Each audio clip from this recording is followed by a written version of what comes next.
जो नीतीश कुमार जी ने किया है, जिस तरह से उन्होंने सबको ठगा है, वैसे उसको भी ठग रहे हैं। तो नीतीश कुमार जी हमेशा अपना सेनापति बदलते रहते हैं, जिससे कि सेनापति मजबूत नहीं हो और वह रिमोट कंट्रोल से पूरी सेना को कंट्रोल। और प्रधानमंत्री बनने के दिवा स्वप्न में जो उन्होंने किया है, उसका फैसला तो जनता करेगी। प्रशांत किशोर राजनीतिक बिजनेसमैन हैं और बिजनेसमैन से नेता बनाने का अगर किसी ने काम किया है तो वह नीतीश कुमार ने किया। नमस्कार, आप देख रहे हैं लाइव सिटीज। मैं हूं आपके साथ सौरभ राज। प्रशांत किशोर ने एक बड़ा खुलासा किया है। प्रशांत किशोर ने कहा है कि 2019 लोकसभा चुनाव के समय ही नीतीश कुमार ने भाजपा को ठगा है। मेरे साथ बीजेपी के प्रदेश अध्यक्ष संजय जायसवाल, इनसे पूरा विस्तार से बात करेंगे।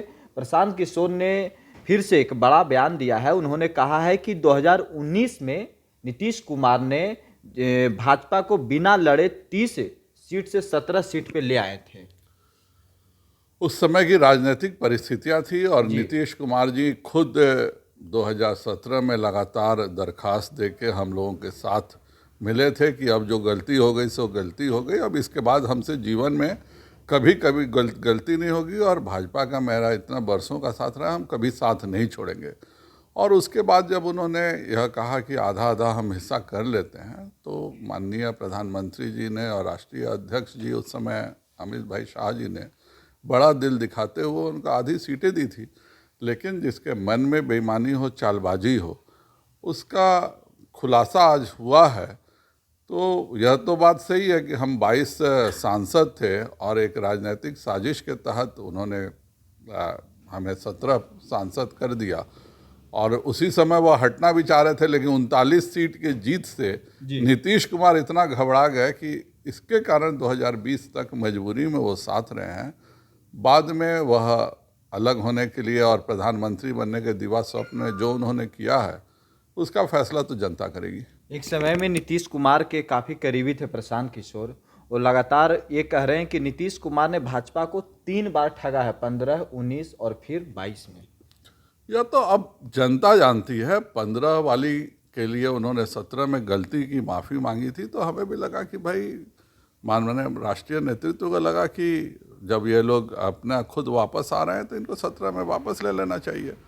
भाजपा ने हमेशा सहयोगी दलों का सम्मान किया और उसी सम्मान के नाते हम 30 सीट लड़ने के 14 में लड़ने के बावजूद हम 17 सीट पर चुनाव लड़े और 39 सीटों पर हमारा पूरा गठबंधन विजयी रहा।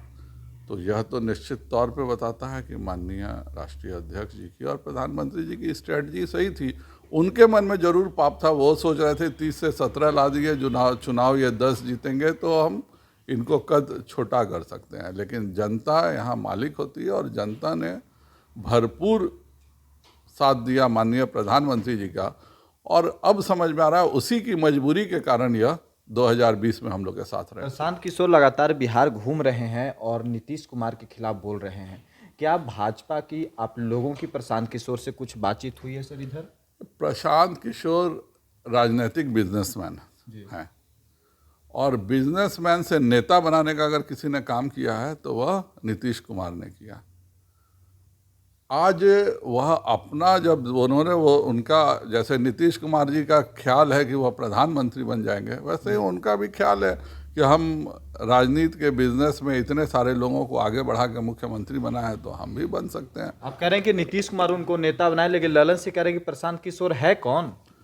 यह तो नीतीश जी से पूछिए ना कि जिस आदमी का बिजनेस राजनीतिक बिजनेस मैन को नीतीश कुमार जी ने क्या सोच के राष्ट्रीय उपाध्यक्ष बनाया। एक व्यक्ति जो ना एमएलए है, एमएलसी है, उसको क्या सोच के कैबिनेट मंत्री का दर्जा दिया। एक व्यक्ति जिसको नीतीश कुमार जी के घर में आने जाने में कोई रोक टोक नहीं थी, किसी को इन्फॉर्मेशन करने की ज़रूरत नहीं थी, तो नीतीश कुमार जी ने क्या सोच के इतना कुछ किया था, यह तो ललन जी को नीतीश कुमार से पूछना चाहिए। नीतीश कुमार जी की शुरू से आदत रही है कि जब जो ऊपर रहता है उसको काट के एक नीचे वाले को बढ़ाना। 2005 में जब से पहले जो 4 में सरकार बनी थी, उस समय उपेंद्र कुशवाहा जी बिल्कुल नए चेहरा थे, तो इन सबों को काटने के लिए उन्होंने उपेंद्र कुशवाहा को अपना विधानमंडल दल का नेता बना दिया। उसके बाद उपेंद्र कुशवाहा जी अपने मेरिट से अपने बल पे खड़े हो गए, तो उनको काटने के लिए ललन सिंह को ले आए।